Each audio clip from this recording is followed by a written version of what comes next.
నమస్తే, శ్రీమాత్రే నమః.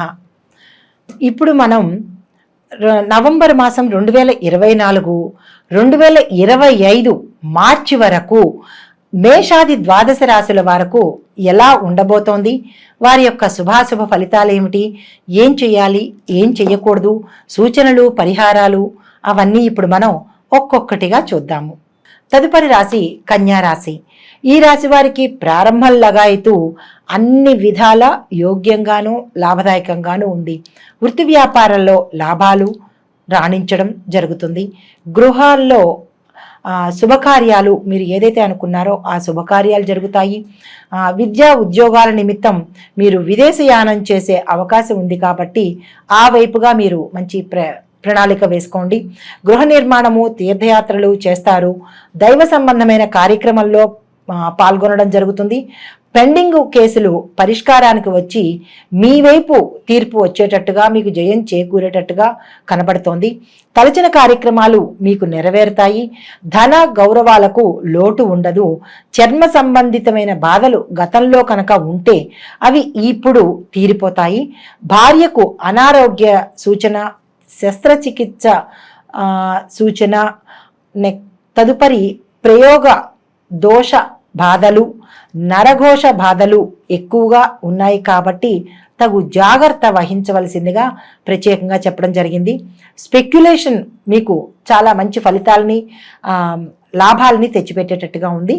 ఈ రాశి స్త్రీలు ఇంట్లోనూ బయట సంఘంలోనూ పేరు ప్రతిష్టలు, గౌరవ మర్యాదలు పొందుతారు. ఇప్పుడు ఆయా రంగాల వారికి ఎలా ఉంది చూద్దాము. ముందుగా విద్యార్థులకు ఈ మాసంలో ప్రోత్సాహకరంగా ఉంటుంది. అంటే మీరు అనుకున్న దానికన్నా ఎక్కువ ర్యాంకులు సాధించే అవకాశం ఉంటుందన్నమాట.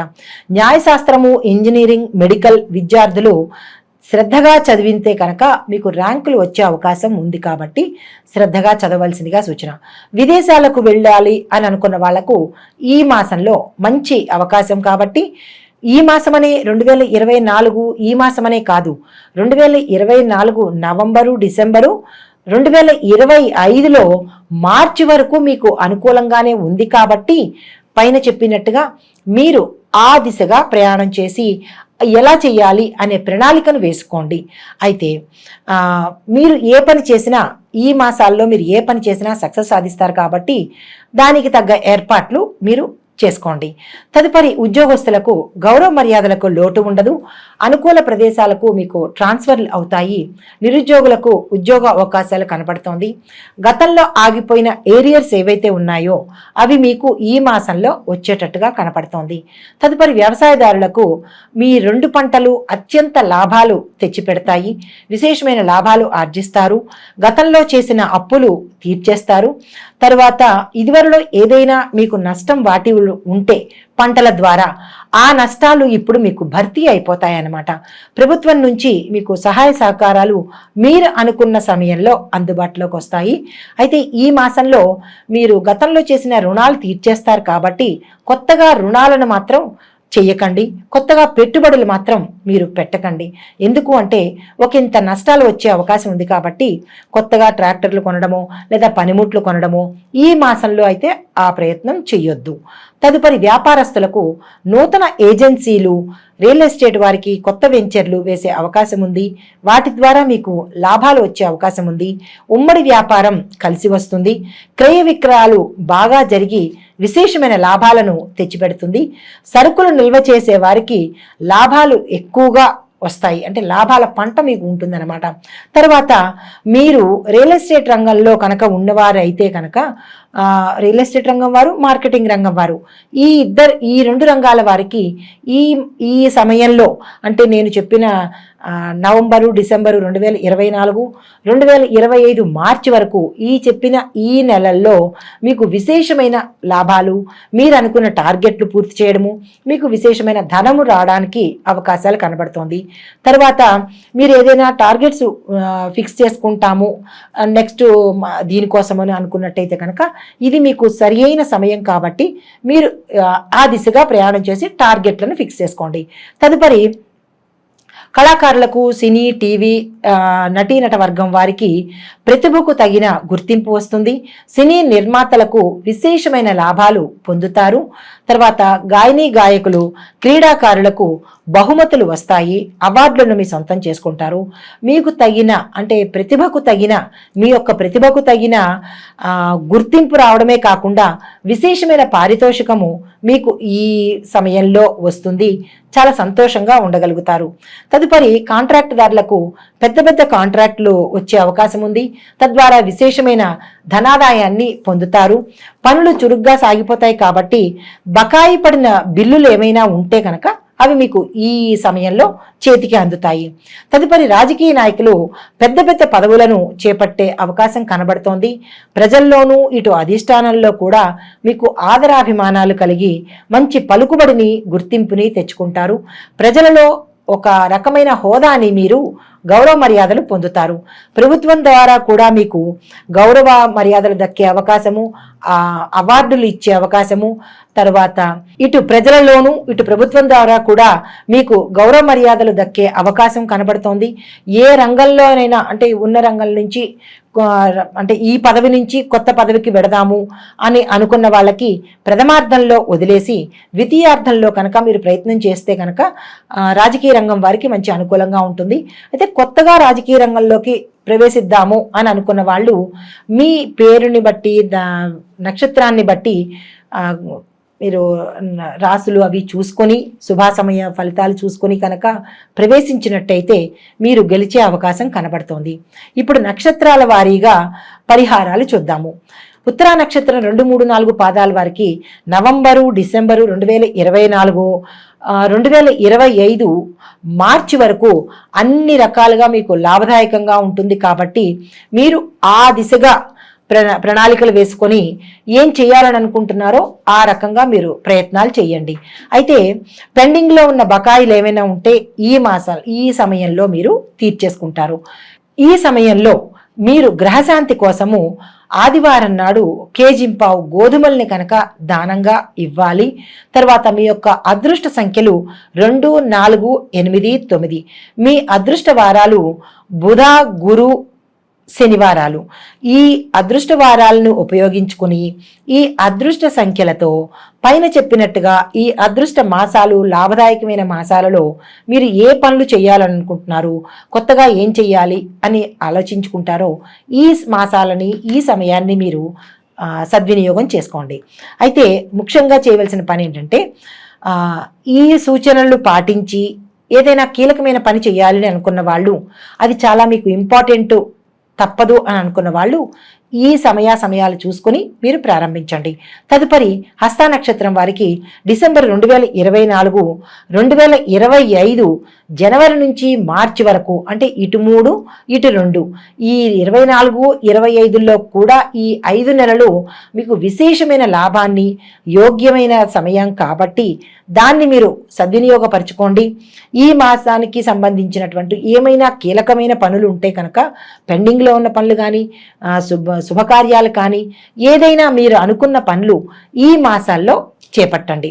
తర్వాత మీ యొక్క గ్రహశాంతి కోసము సోమవారం నాడు కేజింపావు బియ్యాన్ని ఏదైనా శివాలయంలో దానంగా ఇవ్వండి. మీ అదృష్ట సంఖ్యలు 1, 3, 5, 7. అదృష్ట వారాలు గురువారం, శనివారం.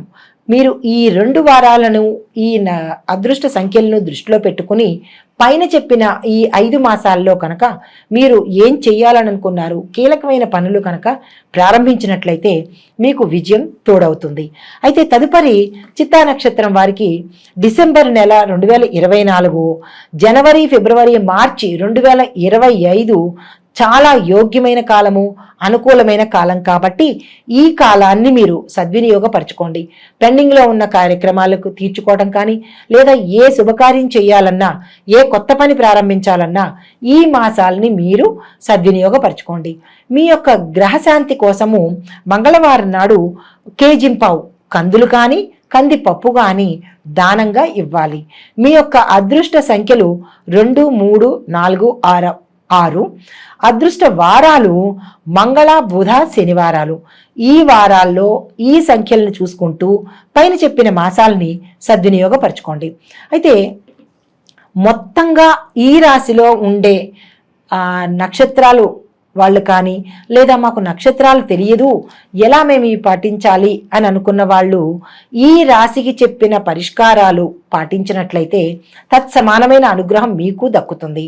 అది ఏమిటి అంటే, కేతువుకి 7,000 జపం చేయించి ఉలవలను దానంగా ఇచ్చి, రాహువుకి మినుములను దానంగా ఇచ్చినట్టయితే తత్సమానమైన ఫలితం మీకు దక్కుతుంది.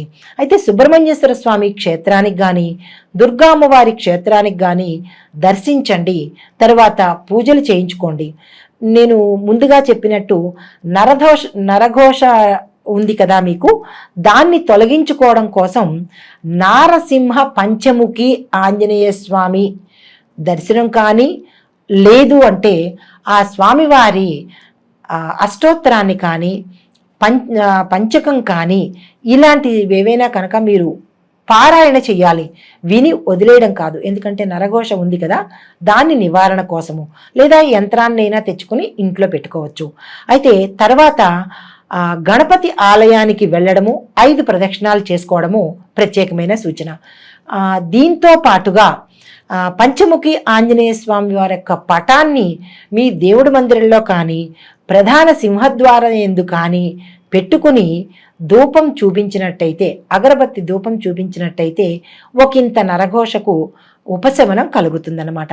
తర్వాత ఈ రాశి వారికి శుభప్రదమైన రంగులు, అంటే ఇందులో ఉండే అన్ని నక్షత్రాల వారికి శుభప్రదమైన రంగులు ఆకుపచ్చ, నలుపు, నీలము. తర్వాత వీరు పఠించవలసిన మంత్రము ఓం నమో పీతాంబరాయ నమః అనే ఈ చిన్ని మంత్రాన్ని 108 సార్లకు తక్కువ కాకుండా జపించవలసిందిగా ప్రత్యేకమైన సూచన. ఈ నియమాలు పాటించుకుంటూ, ఈ పరిహారాలు చేసుకుంటూ మీకున్న ఒడిదుడుకులను దాటండి. మంచి మంచి సమయాలు, అదృష్ట సంఖ్యలు, అదృష్ట వారాలు ఉన్నాయి కాబట్టి ఆ సమయంలో కీలకమైన పనులు చేసుకొని, ప్రతి గ్రహాలకి ఖగోళ శాస్త్రపరంగా ప్రతి గ్రహము చరిస్తూ ఉంటుంది, అంటే కదులుతూ ఉంటుంది. కాబట్టి ఇవి ప్రత్యేకంగా ఒక్కొక్కళ్ళకి చెప్పేది కాదు. అంటే ఇప్పుడు పలానా వాళ్ళకి అని చెప్పేది కాదు. ఆ రాసుల్లో కొన్ని కోట్ల మంది ఉండవచ్చు, ఆ నక్షత్రంలో కొన్ని కోట్ల మంది ఉండవచ్చు. ఇవి గోచార ఫలితాలు, అంటే చెరించే ఫలితాలే కానీ ఇది ఇదమిద్ధంగా ఇది ప్రత్యేకంగా వీరికి అని చెప్పడానికి మాత్రం కాదు. ఇది మీకు ప్రత్యేకంగా కావాలి అని అనుకుంటే మీ పేరుతో, నాకు ఇలా జరగట్లేదేంటి, అది అందులో ఇలా చెప్పారు, నాకు ఇలా జరగట్లేదు, ఇది తప్పు, అది కాదేమో అని జ్యోతిష శాస్త్రాన్ని మాత్రం అవమానపరచకూడదు కదా. ఇది పేరుని బట్టి చెప్పేది కాదు. ఇది కొన్ని వేల మంది, కొన్ని లక్షల మందికి ఈ రాశిలో ఉన్న వాళ్ళకి, ఈ నక్షత్రంలో ఉన్న వాళ్ళకి ఎలా ఉండబోతోంది అని చెప్పేది మాత్రమే కానీ తప్పనిసరిగా ఇది మీకు అని మీరు మీ స్వయానికి మాత్రం అన్వయించుకోకండి. భయపడకండి. సంతోషపడండి, బాగుంటుంది. కానీ ఏదైనా కనుక ఉన్నది అంటే భయపడకండి. ఎందుకంటే మనకి పంచాంగంలో పంచాంగం కానీ, లేదా ఏ జ్యోతిష శాస్త్రంలో ఉండే పంచాంగకర్తలు మనకి సూచన చెప్తారు, మీకు ఇలా ఉండబోతోంది అని చెబుతారు. కానీ దాన్ని మీరు పరిగణలోకి తీసుకుని భయపడిపోయి నాకే అని అన్వయించుకోకండి. మీకుగా తెలియాలి అంటే కనుక మీ వ్యక్తిగత జాతక పరిశీలనకు చూపించుకుని, పండితులకి చూపించుకొని వారి ద్వారా మీరు ఉపశమనం పొందితే బాగుంటుంది అని ప్రత్యేకంగా చెప్పడం జరిగింది. దీనిలో నెగిటివ్స్ అంటే జరగలేదు అనుకోవద్దు, జరిగింది అని అనుకోవద్దు. మీకు కావలసిన విషయాలను చెప్పడం కోసం ఎవరు ఏ పండితులు చెప్పినా గోచార రీత్యానే చెప్తారు తప్ప పలానా వారి పేరు అని పెట్టి చెప్పడానికి ఇది అవకాశం లేనిది. జ్యోతిష శాస్త్రం అనేది మనకి మార్గాన్ని సూచించే ఒక దిక్సూచి లాంటిది మాత్రమే.